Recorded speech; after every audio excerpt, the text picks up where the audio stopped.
You said you deserted your unit? I was just 16 years old. 15 when I volunteered. I had a lapse of faith. And of courage, too. Lapse of faith? One sec.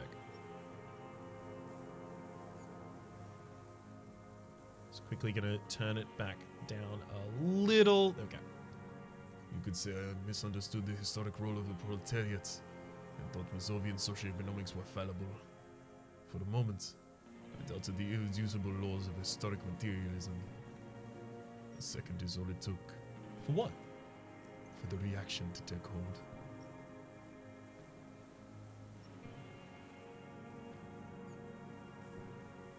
What's reaction? Petty bourgeois terror. It's in all men. It wasn't reaction, you were just afraid. It's the same thing. You haven't seen it. Not really, not naked. It's impossible not to be afraid. It remains unclear what it is. He makes leaps, but doesn't expect you to follow. And this was when? The lieutenant instinctively looks to his notebook, but does not take it out. He's still not convinced of his safety. You shouldn't be either. May the 13th, 08, 44 years ago. He looks north. The horizon was black with coalition airships. The petroleum rose to the sky and it looked like it formed the clouds. Storm clouds. When they were shelling, it was dark magic. Dark magic? The combined might of international capital all at once. Greed and terror in the world tore into Revachol. It lifted streets from the ground and turned houses into ghosts. We were in that flak tower. He gestures towards it. Huddled on the floor. The artillery was 80 kilometers away in Ozon, but I knew the commune would fall. We would all be turned into ash. So I said I was going to the map room. He looks east. What then? I ran. I climbed under the chain link across the water and hid inland. In the bunkers underground, like the weakest of the weak. A mouse. Frightened of the ordnance all night. With the sound of rotors and the mourning, whirring. He looks at the sky. When was that? What was that, rather? Airships. I climbed out. He closes his eyes. Into hell. The landing was complete. The chain was submerged. I had to swim back. The fortress was submerged too, shattered. They'd all drowned in the lower levels, or got torn to shreds above. The anti-aircraft gun had malfunctioned, so had I. I had left them without ideologically direction. He opens his eyes and stares right through you. It was real. I'd seen it in reality. Seen what? The mask of humanity fall from capital. It has to take it off to kill everyone. Everything you love. All the hope and tenderness in the world. It has to take it off just for 1 second. To do the deed. And then you see it. As it strangles and beats your friends to death. The sweetest, most courageous people in the world. He's silent for a second. You see the fear and power in its eyes. And then you know. What? The bourgeois are not human. Say nothing, let him finish. I had to fight it. And to never stop. The old man falls silent, his black eyes piercing your skin. He looks some great distance between you, shaking his head slowly, retreating from it. What is this place, this island? It's not an island, Joit. He looks around. It's a defensive fortification for the commune of Revachol, and I am its last surviving defender. What was it used for? The congenitally deformed King Philippe II built it to restrict access to the Bay of Revachol. We captured it in 02, retrofitted the fort with an AA gun to defend against an airborne landing, against the whole world. You mean the landing? Retaking of Revachol? Coalition military called it the Operation Deathblow. He winces. I later found out on the radio they called it Deathblow. You're one of them. Tell me, who speaks like that? We had 500 million people in Caillou alone. First, I'm not one of them. Sure you are. You're RCM. Answer me. Who calls an operation against 50 million people death blow? Murderers. I know what you mean. You don't know. You haven't seen it. He shakes his head slowly. Ibla? Ibla? The black-eyed angel. He nods. How have you survived all this time? How does anyone survive? He looks at his worn running shoes. I steal. What do you steal? Supplies. Vegetables. He winces. I collect rainwater. It's the life of a dog, not a human being. He coughs once more, then puts a hand on his belly. How is your health, Mr. Doros? I've been throwing up blood since winter. Red like beetroot. Been passing it in stool, too. He does seem frail, gaunt for his age. More like 75 than 65. Trouble putting on weight could mean cancer.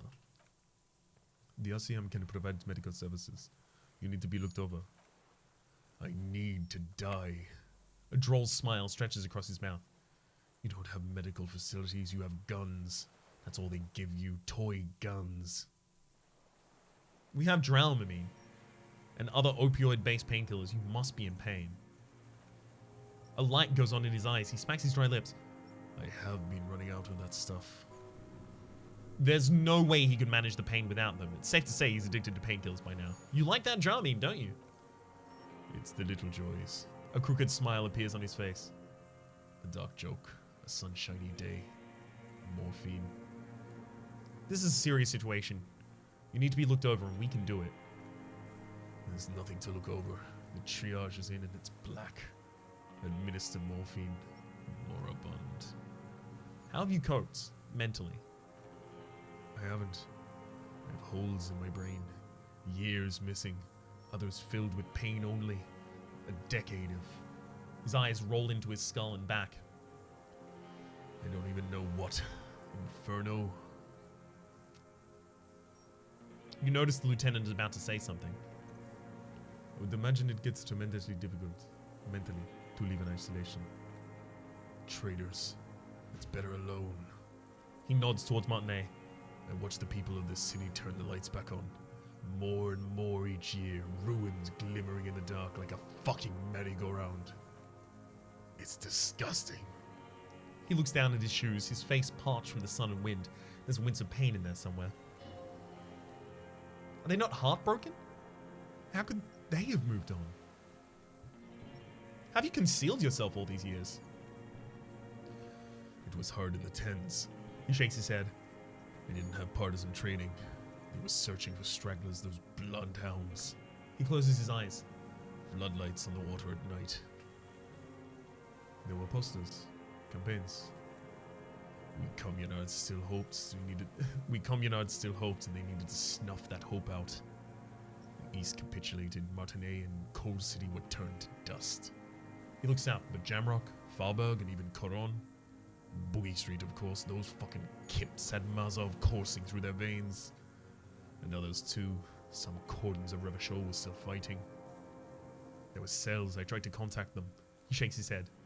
Soon they all went silent. The frequency's dead. How'd you get between here and the mainland?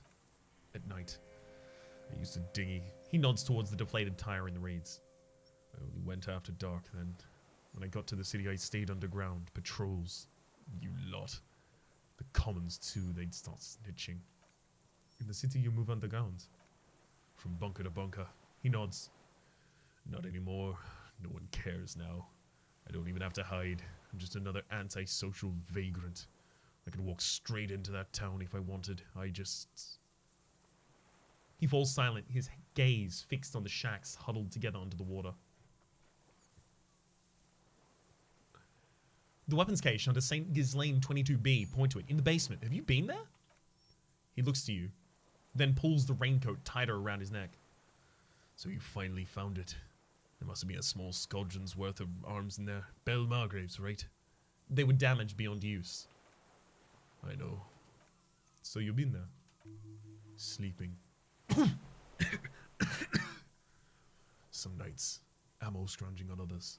Those Margraves were shit even before they corroded. Some had bullets in the chamber, however. You feel the dots connecting, little dots on the map he's walked across. There's a small bunker under the Feld building. Have you stayed there? The propaganda bunker. I used to, but not anymore.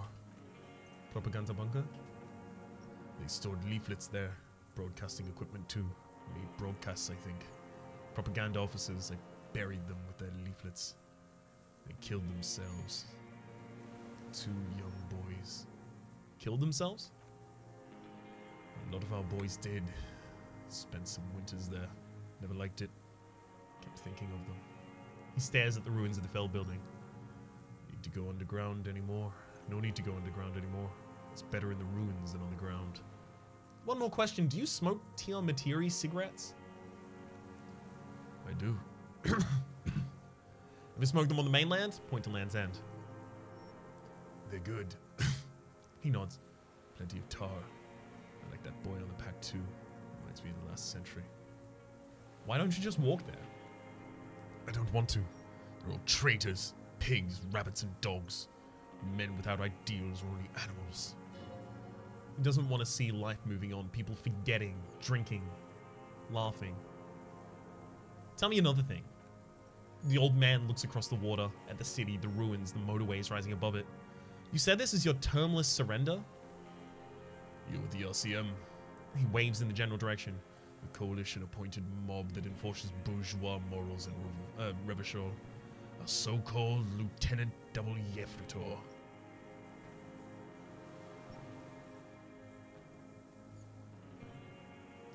I know what it looks like, but I have secret plans to turn the RCM into a Mazovian revolutionary unit. Rock and roll posturing. He stares at the embers, then into your eyes. You're the RCM.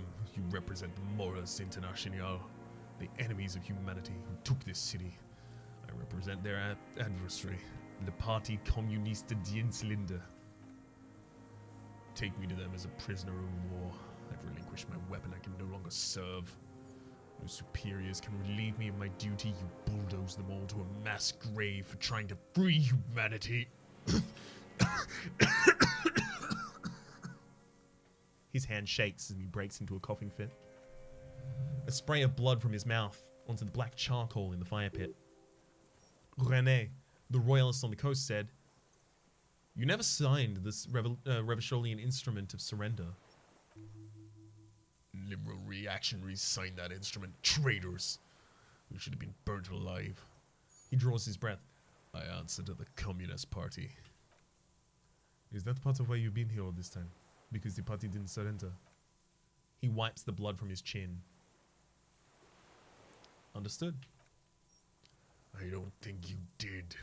He stares at the fire pit. You live in a delusion. Radio shows, speed racing and sporting goods. It's not real. So you're a communist soldier from the communist army? No. I am not a soldier. I am an ideological officer. I belong to the party, not the army. But you said you were trained and assigned to the Defense Corps. Trained, he nods, in historical materialism, then assigned as a political commissar by the party. These things used to mean something. Wait, what does a political commissar do? The old man does not answer. He tilts his silver head and looks at the reeds. You see a small tremor pass through his legs. The lieutenant speaks softly. His job was to ensure the army didn't answers to civilian control and follows the ideology of the commune. Scientific communism. The tracksuit-clad old man is suddenly reanimated. A commissaire politique is a knight philosopher of the revolution, a future human. Awakened from shutdown by the promise of ideology. He was like a cleric, a shepherd. So you were like a priest? No. He shakes his head. The opposite of that. A future human, not a human of the past. That means you're a trained communist, right? He nods slowly, then another tremor. Point to yourself. I'm also a communist. No, you're not. He coughs. You're a liberast. Liberast? A liberal and pederast. That's what most liberals are. I'm not a liberal. I told you I'm a communist. Detective, the lieutenant gives you a stern look. We have not come here to discuss ideology. He then turns to the old man. We have come to ask questions regarding a murder investigation. The old man spits into the fire pit. He doesn't say anything. More He doesn't say anything more, rather. A jitter passes through his lower body. I have another serious question for you. There's nothing serious in this world. He looks at the gun in your hand. It's a farce. What have you been using this gun for? I've used it for killing people. Here we go. Trail of blood. The lieutenant smells it too. Killing people? It's a gun. That's what they're there for. You want a moralist euphemism defending your family and property? I haven't done that. I've used it to kill people. Interesting. The lieutenant nods. During or after the war? There is no after the war. He shakes his head and smiles, his teeth rotten black. Class war is never over. So he's continued killing after hostilities ended. Okay, okay. This is it. You can feel it. Like battery acid on the tip of your tongue. Something you haven't felt in a while, but what? This is what you live for. This is the shit. The solution. Going straight. No euphemisms. He doesn't like those. No, careful now. Slow and steady does it. Make him repeat it first. Don't mess this up. Remember, he wants to tell you. Get personal. Wait, so which do I say then? Nothing comes to you. Silence. His black eyes look at you.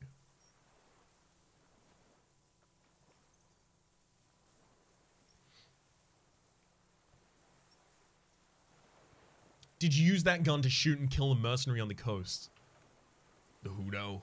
He leans in and cups his ear. He heard you. He just wants you to say it. You're in. The corpse in ceramic arbor, hanging behind the whirling in rags. Did you shoot him? The fascist death squad who took a bullet in the mouth. His name was like... The fascist death squad who took a bullet in the mouth on the night of March 4th. Oh. Yes, that one. He looks up at the sky and clacks his tongue. Ugly piece of work, that boy. Did you kill him? The lieutenant takes a sudden step towards him.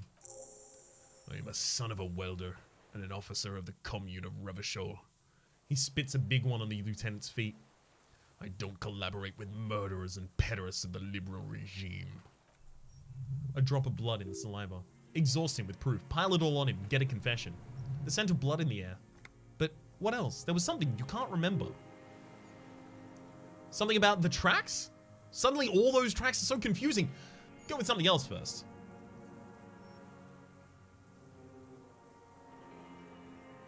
Come on! What am I forgetting? Hit yourself on the side of the head. Wait! Here it comes! The goddamn Maybells! The dried Maybells on Clausia's roof! My head hurts now. Who cares? There were Maybells in the grass when you got here, and on Clausia's balcony. Wait! Don't forget the footprints, the diagonal prints in the dust of the secret space in Clausia's bedroom. Now they're gonna come up. Oh, of course. Thank you, Head. Thank you. You got it. Remember, the boot prints were like no modern soul. There were Maybells behind the victim's window. Damn Maybells. He looks as the blossoming field looks at the blossoming field behind you. The whole island is turning white with them. He seems tender suddenly, nostalgic even, a strange mood swing. So many coming this year. Spring is coming. No, it's already here. Wash the filth away. I haven't seen these flowers anywhere except in Martinez. Only here. They blossom on the islets before. We fertilize them with our blood. He looks to the water. The resurrection was snow white in May before they ruined it. The coast too, before they piled their containers on top of it, filled with broken, useless trash for fat-fingered bourgeois children to play with. You must get around a lot to stay on detective these days. The lieutenant's voice is soft, friendly. Do you know any secret paths? Pinball workshops? I may. A curious tremor passes his face. A young woman called Clausia. Ring any bells? These dried flowers were on her window. Clausia. He knows her, but he hadn't heard the name. Yeah, Clausia. You hadn't heard the name before, had you? My ears don't reach the city. You know her, right? She had intimate relations with the victim, the mercenary. With the victim? He turns his sight from whitening fields of flowers and falls silent. Then the muscles in his jaw twitch, a spasm. There's a small tremble, looks like a smile, a crooked smile. Yet it isn't quite voluntary, he's about to burst. I wonder what brand of boots you're wearing. Everything is brands with you individualists. Who cares what brand my shoes are? Sansa. He looks at the running shoes covered in mud. Some shit. Show me the soles, please, Mr. Doss. Fucking imbecile. The old man reaches out his leg. A black and white spiral pattern covers the sole of the worn-out running shoes on his feet. The maker is called Sansaik, and the size is 42-44. These are not the unusual horizontal patterned shoes you saw in the dust on the floor of the hidden room. They do, however, seem to be about the same size. The size fits, but not the sole. The lieutenant comes to the same conclusion. Wait, maybe it's simpler than that. Sire, he doesn't have to be wearing them right now. People change shoes. It doesn't mean you weren't there near the room the victim died in, sneaking around. Racking those brains, aren't you? He squints at you, black pearls gleaming with hatred, desperate to report something back to your masters. They must have really loved that dead fuck. The lieutenant gives you a quick sideways glance and nods to acknowledge. The prints were his. You can see it in those eyes. You can't keep them from flickering, looking for something. The old man stares at his own prints in the ash around the fire. Silent suddenly, some strange process within him, a gush of wind, seagulls in the distance. I don't need your cooperation. I've got this. Show him the trio gong 446. Huh. Not a lot of guns around here use military-grade ammunition, are there? It's a real gun. He points to the lieutenant's sidearm. Not like your musketeer pistols. You look like imbeciles. Why don't you ask them to give you real weapons? He chortles. Going against automatic rifles with those toy guns? Of course you got your boys killed. Damn, he saw you. He watched it happen. You would have a good view of the tribunal from here. It's not just empty boasting. So he saw you? Okay, so what? Don't let it divert you. Stop changing the subject. We have the murder weapon. Point to it. You know what? The lieutenant looks at the weapon demonstratively. You're right. I'm convinced that this made the shots. Should we call it? You think we have the murder weapon? 4.46 jacketed ammunition, modified to range. We have it. This is it. I'm calling it. We have the murder weapon. Good. The lieutenant takes out his notebook and draws a single line. This feels good, doesn't it? Tying things up like this. When you have the murder weapon, you have the killer. Murder. The old man doesn't say any more, just glances into the reeds and then twitches once more, like a marionette on some invisible string. He suddenly jerks to life. You know who he was? A coalition-trained murderer. Armed and armed. He wasn't human. The blunt end of a hammer, dripping with blood. He was a killer. But he was still under the protection of the law. Beating us to the ground, moaning with joy. He breathes in with strange animation. You hounds get so thorough when a company-trained killer dies. I haven't seen you on this coast for 40 years. You know, maybe I should have killed one sooner. Got your attention. He looks you dead in the eye, pupils shaking. Now, you stop beating druggies and prostitutes in your basement. Now you come to investigate. Not where they die by the hundreds. He breathes through flared nostrils. This is it. Shot him. Say shot him, not killed him. So you shot him. Oh, the inhumanity. He closes his black eyes. One paramilitary less in Revachol. You almost see him squeeze a tear out of his eye. Then his fists begin to tremble from the anger. The lieutenant raises his arm to hush you. Hush. He does not need to be pushed anymore. The ball is rolling. While the lieutenant listens, just holding his breath. Hold your breath. I had them in my sights, both of them. Him and the whore. I was breathing with them, in phase. I pulled the trigger and flew on the air until it landed in his mouth. He begins to smile. I don't think I had a shot like that in me anymore. I did. I saw him kneel there, and his mouth full of death, and that stupid look on his face. His smile quivers, and his dick still in her. Then what? Nothing. I went to sleep. Next morning, there were Maybells everywhere. The world was white. What's left of it, anyway? My last spring here, I knew the fascists would come to avenge their own. And so they did. The lieutenant just looks at him for 1, maybe 2 seconds, then breaks the silence. Mr. Doss, are you aware you are confessing to murder? Yes. A single word is all he gives. The lieutenant takes out his notebook very slowly, and you are looking at them, the young woman and the victim, having sex through the scope of your rifle that night before you shot him. The old man nods. Why? Because that's what they were doing. He shrugs, then smacks his lips. The motive. This is where the motive is going to come from. I don't understand. He turns to you. Do you, detective? I don't understand this part. Why were you looking at them that night? I'm always looking. He cocks his eyes to the side, then turns his eyes to the city. Cocks his head to the side, then turns his eyes to the city. Another tremor passes his left side, lower in intensity. Are you always looking through the scope of a rifle?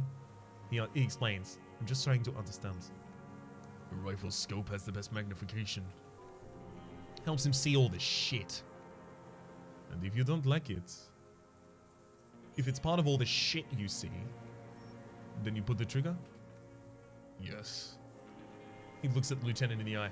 Think of it as a form of critique. He will not stop now. These dialectical materialist types never do. Exploit it. You got him going. Connect every little piece. Wrap this up like a gift. What specifically did you not like about this?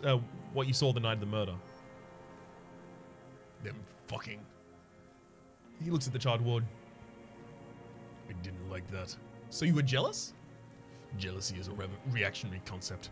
I didn't like the Reaver enjoying himself, drugged out, soothed in the arm of a young woman. I wanted him to die so he couldn't enjoy life anymore. I wanted her to see his head explode. He nods. That too. I should know better than to hold a child murderer between her thighs. I knew he'd be there for one more second, writhing. That's all it takes for the bullet to reach his head. He squints. Now that I think of it, I wasn't aiming for his mouth. I wanted his brains to spill out on her, but he shrugs. You can't have everything. How long have you been watching her? Since she came to Martinez. I saw her sneaking in the reeds early in the morning behind the Fell building. It was dark, simply winter. She didn't have a skimpy outfit on then, just a spot in the night moving. Past the Fell building, on the coast. What was she doing there? Hiding something in the water. She had a fag and she'd done it. I was up in the ruins. By the way, British terminology for a cigarette, by the way. Just clarifying for anyone who's not familiar with that. The word that is used there that is most commonly used as a slur is also used as a British term for a cigarette, which is specifically what they're doing in this context. I wouldn't have read it out otherwise. I was up in the ruins there. She couldn't see me. But I could see her smoking.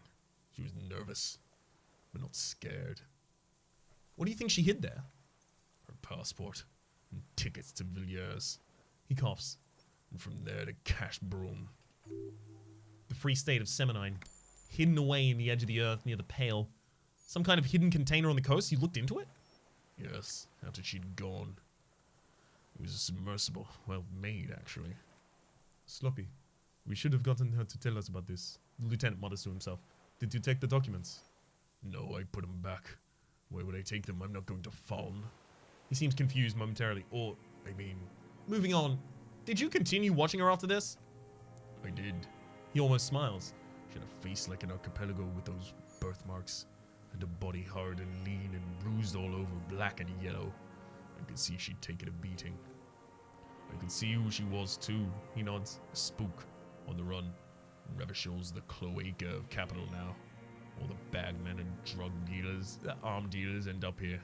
To do drugs and have sex like animals. You could tell she was a spook from the documents? She had a different color hair in the photo. And glasses. Forged. Some sordid bourgeois affair. I've heard things about this kind of thing on the radio. The bruises. You can't make that out in a scope. And you could see the bruises through the scope of a rifle? You can't see bruises through the scope. It's just a blur. How does he know the minute details of her body? It quickly comes to you. The bruises on her body. Any chance you've seen them through a hole in the wall? Oh, yes. He smacks his lips, cutting those drugs of hers into little lines with a knife, masturbating. Did you make that hole? With a clip point knife. Good for listening in too. For hearing the moaning and snorts. Ever see her through the window on a roof? Like that too, yes. bending like a bow against glass. You've been through the secret route in the Whirling and Rags. Those were your footprints. You just changed your shoes. I've been through all of Martinet, every nook and cranny. And that too. Yes, that too. He shakes his head almost in awe. They did things. The things they did in that little room. What she do to feel good. He explains. Funny the way light works. You can turn it in on side. You can turn it on inside, and it gets so dark out you can't see a man looking in. I learned that in the 20s when they were still hunting me. I've seen some people do some shit, but he keeps shaking his head. Those two took it a cake. You hear the familiar scribble of the lieutenant's pen. A quick glance to you. One more loose end down. We're doing this, detective. Then at the man. How did you get in there? The hidden pinball workshop. I can just walk in. There now after a good wash. I told you they think I'm an antisocial. Closing hours a good time. The kitchen's empty. You had to open the sealed door in the kitchen. Oh. I got that open a long time ago. Some bourgeois game merchant lived there. I don't know, maybe 15 years ago. He left spare keys all over and I took one. Then I saw her turn the light on one night in my scope. He points towards the Whirling and Rags. And he found use for it. A spare key. Like the one hanging behind the union box window. Did you have feelings for that woman? He sighs. There's nothing to hold on to, only this. It's not enough. The coals of his eyes glisten suddenly like stones dripping with water. Is he crying? Man needs to feel something else. In this fight, it helps you to have your eye on something there. He looks to the city. It's a weakness, I know. There have been others? Yes. Over the years, it's not unproletarian to feel something. Was that why you left the dried flowers behind her window? No. He starts to shake his head, a sunflower on the withered stalk. Why then? I don't really know. I was there one night and she was crying like a child. In the corner of the room on the floor, like she does sometimes. When was this? The day after I'd killed him. And you brought her Maybells? Yes. He looks at the charred logs. I don't know why I do the things I do anymore. It's as if something put the thought there to leave the flowers. Something put the thought in you, a compulsion. What do you mean, put? He raised his eyes, they're round and wide. A brief flash of terror. I just got this feeling from what you said. Do you agree? Maybe. He lowers his head and stares at the logs. I told you I have holes in my brain now. I would just sit there waiting for you. A sudden pang of rage. If you came 10 years ago, I would have killed you. He wipes his eyes. In the silence, the lieutenant draws a line in his notes, then nods at you once more. One more down. So in conclusion, it wasn't about him, it was about her. He repeats, staring at the ashes, then he reads. There's a twitch in the corner of his eye. The lieutenant nods at you in acknowledgement. That's it. Motive. We have it. The old man looks at you, suddenly remembering something. Where is she? That Klasia. I haven't seen her for days.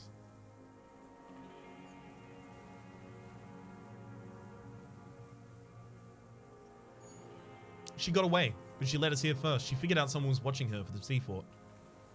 Gone. He looks at the city and nods. I knew it. She kept staring into the scope this last week. At the island like she knew. He sighs. She'd look at night crying or smoking on the roof, staring right at me. He adds, to no one in particular. It doesn't matter. Across the water, on a dilapidated jetty in the nameless village, made of grey cinder block houses and eternite roofs, 2 police officers and 1 special consultant look across a narrow strip of the sea. He's there, doing what exactly? I don't know. Satellite officer Vic Ma points at the ruins. Behind that anti-aircraft something. That's why we can't see him. Sorry, I just realized who it was halfway through that. Special consultant Heidelstam is optimistic. We'll see the boat when he comes. Let's get a coffee until then. I know this interesting little place where... His voice trails off as the 3 walk down the jetty. As the men go, Patrol Officer Mignot looks back over her shoulder at the crumbling fortification like a rising rotten tooth out of the water. Good luck, Harry, she thinks. You need something good for this. We could get more. The lieutenant uses his opportunity to tell you in a lower voice. We've got him talking. Who knows what he's seen and done over those years? Been looking at anything else you haven't liked? A tragicomedy. He shakes the lamp. Druggies, prostitutes, and rentiers. A strange little engine seems to fire back up in it again. It straightens his back. The familiar of hatred. More specifically? Specifically, the whole city is a carnal house. Stripped clean and draped in neon, but Martinez. He shakes his head in grave disgust. Martinez is the worst. How come? Because of the racists. Everyone is a racist in Martinez. It's their fucking favorite thing to do in the world. Listen to race-themed radio shows and the ruins in their lorries. Pumped full of steroids and Radio Revachol 92. Race this, race that. It's all sanctioned by that Social Democratic Union who run a farce of a Social Democrat who runs it. Mr. Clare? Yes. The fly larva in his container.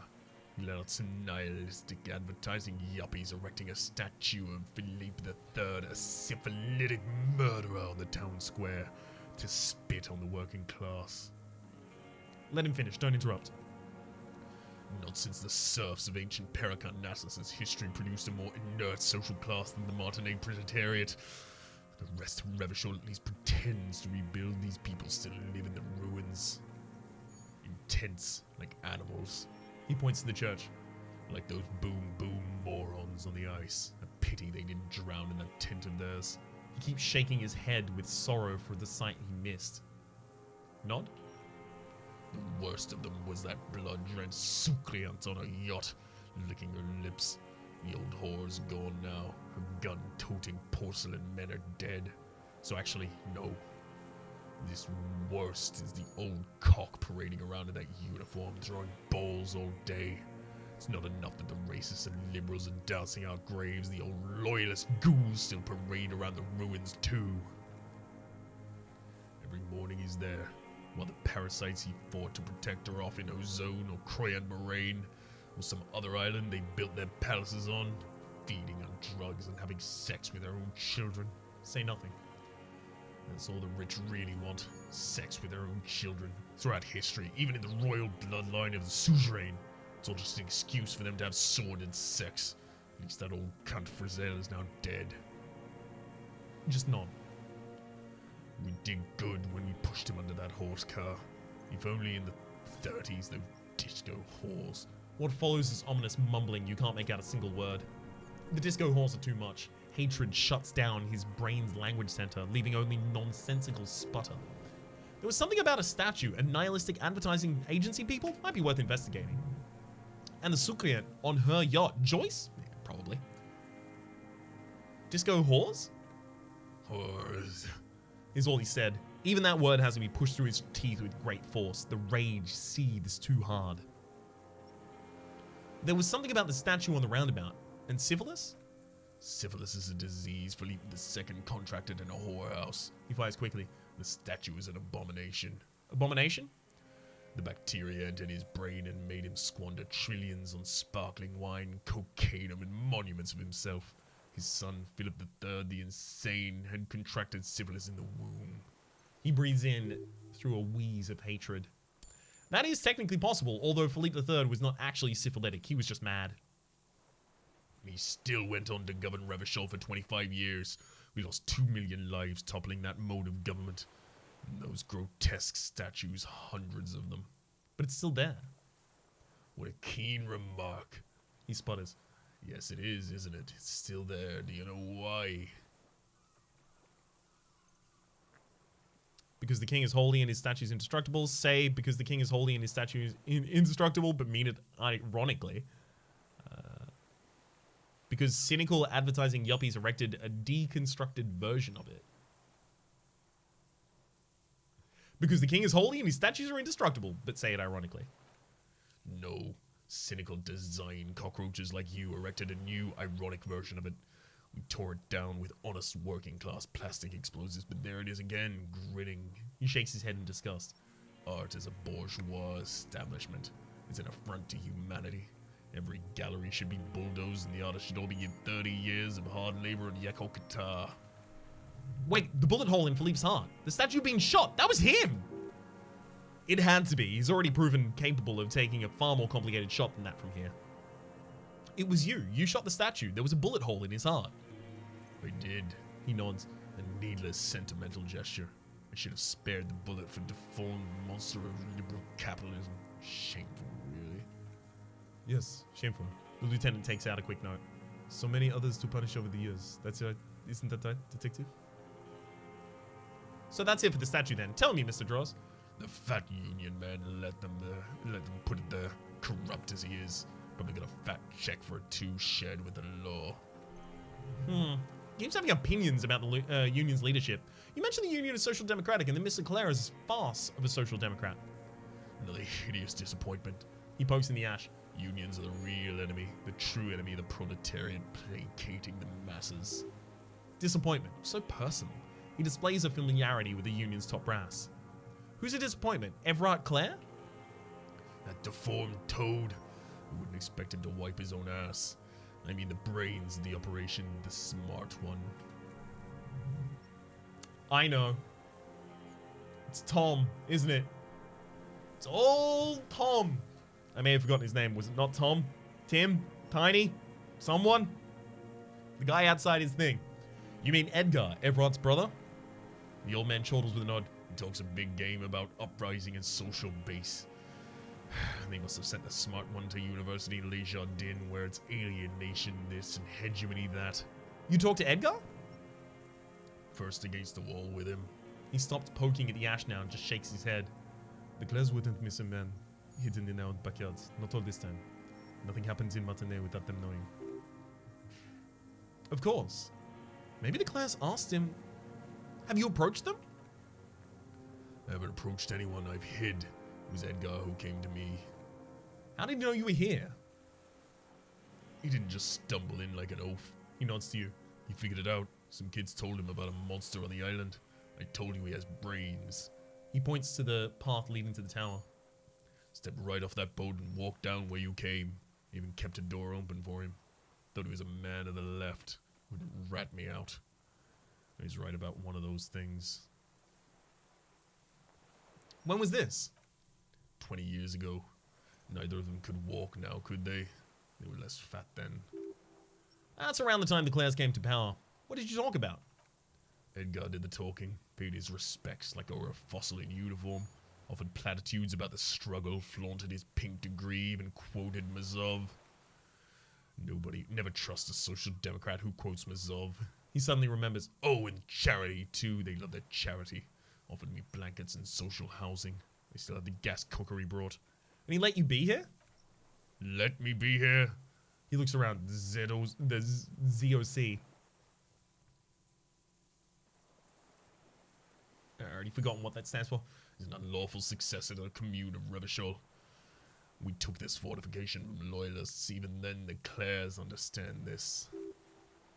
They let him be here. Understanding was a courtesy. But why such a courtesy? Mr. Draw, did you kill the Crownal mercenary for the Clares to incite a riot? You know why I killed that fucker droid. He shakes his head. As to Edgar, I'm not doing anything with that swine again. Again, what have you done for Edgar before? Tried teaching him about some Mazovian socioeconomics. It didn't stick. We parted ways. He coughs. Okay.